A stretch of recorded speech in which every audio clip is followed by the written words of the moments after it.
protivnicima na pobjedi.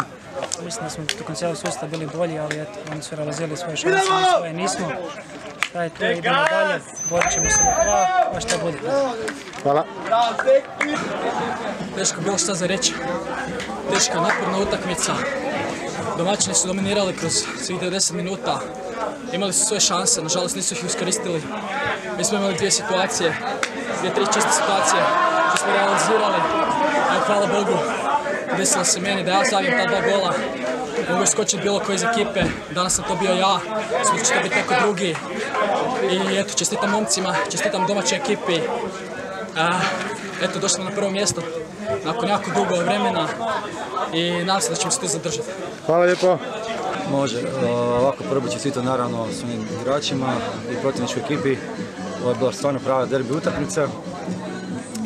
Mogu reći da je moglo otići i u njihovu stranu, mi smo na vrijeme zabili gol. Malo smo ipak bili na terenu moćni, imali su danas inicijativu što mi nismo inače kako igramo nismo imali.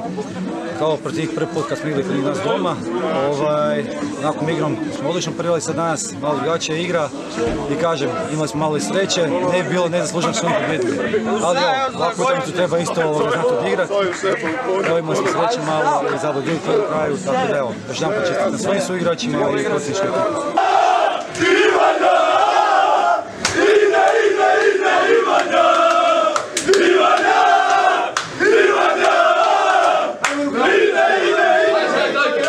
Aj, 3 puta, ajmo! Ajmo, Ivan!